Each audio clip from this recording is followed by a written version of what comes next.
Hi, hello, and welcome to yet another episode of IPL Titbits with Gully Cricket.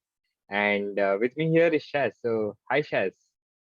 Hi, Manas. How are you? Yeah, good. What about you? Feeling good as always. Yeah. Yeah, so we had a good matches today, and not from a fan's From the perspective, but RCB perspective, yeah. yeah, so good match overall. But yeah, let's get started with that. So, like we started, it was a game of excess, but not from the players that we expected. Yeah. CSK was 60 in 10 overs, and then both the ex-RCBians, Dube and Uthappa, took the game away from RCB, and they scored a whopping 216. So, take us through that knock and talk about these two players.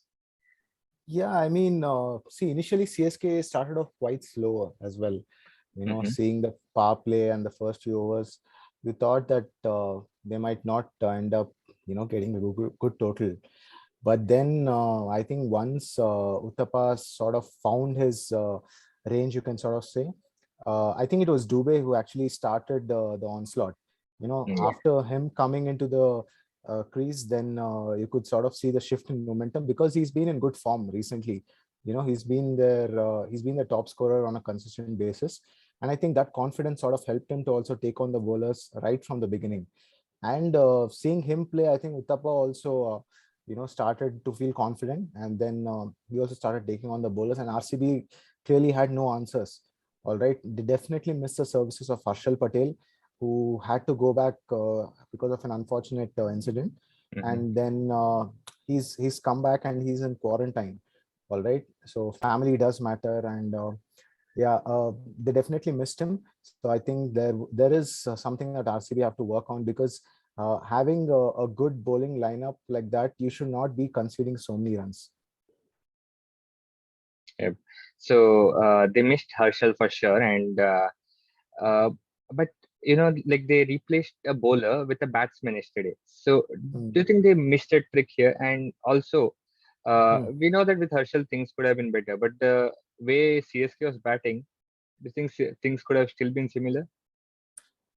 Mm, I would say there might have been, reduction in score, probably if Harshal had played, because he also takes wickets, which is very important in slowing down the momentum of the opposition team.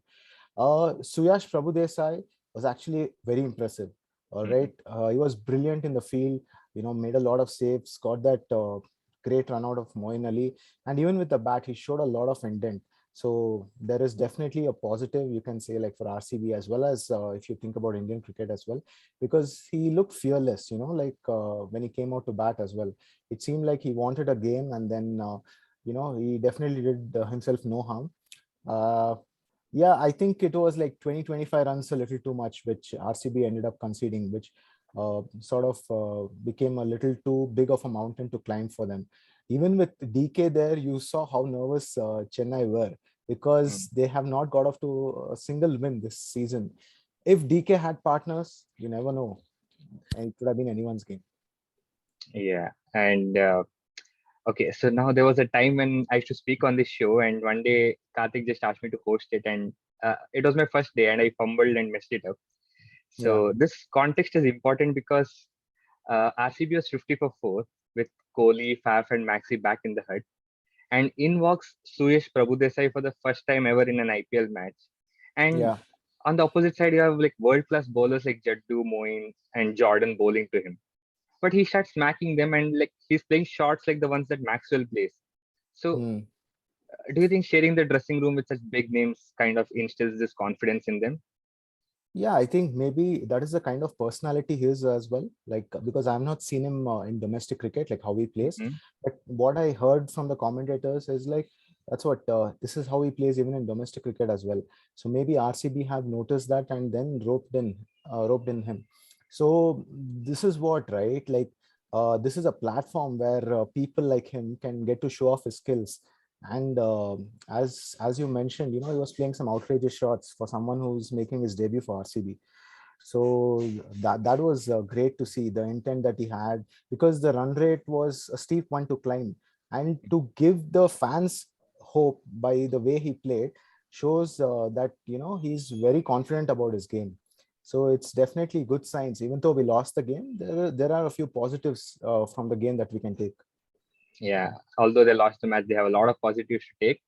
Uh, so earlier, if we were like 50 for 4, we would have seen a collapse and Correct. probably not have crossed 100 or something. But So honestly, I was hoping like at least please don't win by lose by a big margin so that our net run rate takes a hit, because RCB have been guilty of doing this in the previous seasons. Mhm. So that didn't happen luckily, even though it was a big margin for Chennai, but then it was not as big thanks to the lower order hitting from all the batsmen. Shabazz also was good as long as he was there. I think special mention to Tikshana as well. I think he was the one who slowed down the progress of RCB. He's one of those bowlers who's in the mold of, you can say, Mendes. So the thing with these type of bowlers is it's not easy to get down the track and hit straight. Like play across basically. With these type of bowlers, you have to look to hit straight as much as possible. I think that is what the mistake that Suyash also did. Mhm. He'll learn over time. Yep. So I think he picked up key wickets throughout his spells, and I think that's what restricted RCB in the end. Yep. So a well-deserved win for CSK, but we should be happy as RCB fans because I think we have formed a very strong Indian core at the like middle orders. So Correct. looking forward to all this, and hopefully we can make it big in this year. Yeah. So that's it about yesterday's match.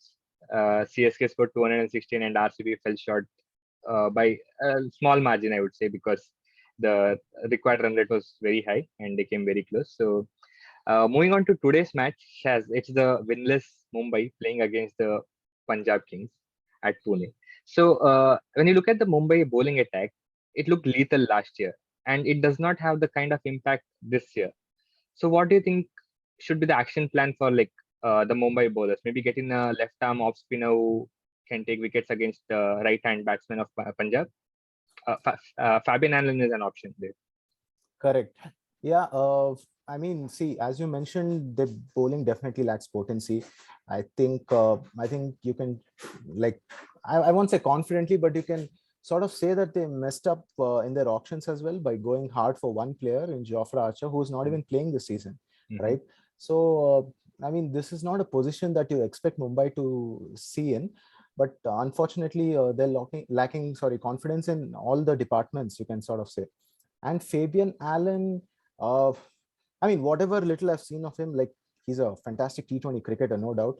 Like he can hit you those big shots, like coming low down the order. He's a great fielder. But yeah, bowling wise, he's decent. He's good. But will he be your main wicket taker? I think Mumbai is definitely missing someone like Mayank Markande or Shreyas Gopal. The Mm-hmm. services of them, where they don't have a quality leg spinner, because leg spinners generally tend to go for runs as well, but with control they can also pick you up a lot of wickets and in turn win matches. So it'll be interesting to see what strategy Mumbai come up with against the hard hitting Punjab batsmen. Yeah. So they also need to bat well, and Rohit has 9975 T20 runs. So can we see him reach the 10K mark tonight? A definite possibility, considering the situation that they're in. He would be more than determined to contribute more than just 25 runs to the team, and Mm-hmm. make sure that they end up winning a game like how Chennai did manage to do yesterday. Yeah. So to get to a huge score, Rohit needs to lay the foundation along with say Ishan Kishan. Ishan, yeah. Yeah. Ishan Kishan has been impressive. Like since 2020, he has not been dismissed even once in the power play. So Mhm. hopefully this needs a partnership together. Yeah, I would say, he's not been giving wickets, but the slight concern is he's not been able to score at the run rate, strike rate, which he's generally used to. Mm-hmm. So I think that is something maybe he can look at, because he's someone, in the Indian cricket, he was competing with Pant, because you felt like these are similar kind of players, left hand batsmen who can go after the bowling. So maybe whether he's made changes, or is it a conscious effort by him to not play too many shots, but it is definitely impacting the Mumbai Indians. Mm-hmm. So yeah, but after the last Punjab game, we had Raja on the show who told that he would like to see Rajapaksha playing in the Punjab 11 Hmm. squad. So, Hmm. what do you think? Today should there be a replacement for Odian Smith and probably Correct. Rajapaksha? Yeah, I was actually thinking the same. Like, if who are you going to replace? Because you cannot leave out Livingston. Mm-hmm. then a world-class bowler in Rabada. So the only weak link that seems to be for Punjab is Odion Smith. They have, I'm sure they have like an Indian bowling option in Harpreet Brar as well, who can sort of give that batting depth as well as bowl overs in the middle. So Rajapaksha can be a definite option, which is going to strengthen the already strong batting lineup even more. So that is something that they can consider, because Odion Smith doesn't seem to be in the best of confidence in terms of bowling as well, because he's not able to nail his Yorkers or execute his variations in the death overs as well. So this might be an option which they can definitely think of. All right. So, Shaz, moving on to the final question of the day. CSK have just got their 2 points. Can Mumbai get theirs tonight? Definitely, they have a chance, because in T20 you can never say never. So, and this is a champion team that you're talking about, who's won the most number of IPLs compared to any other team. Yep. So, if they do get the team combination right, then they just do have a chance of winning. All right. So, let's hope Mumbai also get off the mark. And with that, we conclude today's video. But we do have a man of the match contest. And yesterday, do you know who was the man of the match? Dube? Yes. Yeah. So we have had 3 predictions for Dube, and that's why we have a lucky draw today again. So I'll just roll the chits and I'll pick one. All right. Time to reveal. Oh, I was guessing this man itself, Jaskirat. Yeah, Yes. he's been our loyal guy who had also come on the show. Mm-hmm. Hopefully, for a Delhi game, if you can get him on the show, it would be nice. So congratulations, Jasmeet, for Jaspreet. I mean, I forgot his name. Yeah, for winning today. Whatever, Jazz 003. That's what it says. Yeah. So just congratulations, and you're open. Like if you're open to come on the show, please leave a comment below. We'll be happy Yeah. to host you here. So Yes. with that, folks, do remember that Gonna we have a conclude. contest. Yeah, we have the contest again tonight. So all you have to do is pick the man of the match before the start of second innings, and drop a comment here with your answer. Yeah, So you can even leave us a comment on maybe the analysis part if there's anything that you want us to improve as well. We would be happy to hear that. Yeah. yep. Okay. So enjoy the game tonight. We'll leave you here. Thank you. Cheers.